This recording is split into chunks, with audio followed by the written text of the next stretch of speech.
Hello everyone, কেমন আছো তোমরা সবাই? আজকে কিন্তু আবারও চলে এসেছি একটা মাটির থালার ডিজাইন নিয়ে। এটা একটা লাল মাটির থালার ওপর আমি পুরোটাই কিন্তু সাদা দিয়ে ছোট ছোট কলকার কাজগুলো এখানে করছি।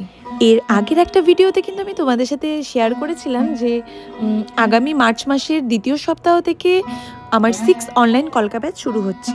আর এই ক্লাস রিলেটেড অনেকেই আমাকে মেসেজ করেছো যে দিদি কখন ক্লাসটা হয়, কোন সময় ক্লাসটা হয়, আর কী বারে ক্লাসটা হয়। আমি তোমাদের জানিয়ে রাখি, প্রতি উইকে 2টো করে ক্লাস হয়। আর টাইমটা কিন্তু টাইম বা বার আমি কিন্তু ফিক্সড করে রাখি না, কেননা অনেকেই থাকেন যাদের মানে টাইমটা নিয়ে খুব সমস্যা হয়, অথবা কোন কোন বারে হবে সেটা নিয়েও সমস্যা হয়। তো তার জন্য আফটার রেজিস্ট্রেশন সবার সাথে কথা বলেই কিন্তু টাইমটা ডেটটা কিন্তু ফিক্সড করা হয়। আর যারা এখনও রেজিস্ট্রেশন করোনি কিন্তু ভাবছো ক্লাসটা করবে, দেরি না করে কিন্তু ঝটপট রেজিস্ট্রেশনটা করে নিও। আর কাজটা কেমন লাগলো অবশ্যই কিন্তু জানাতে ভুলো না। টাটা।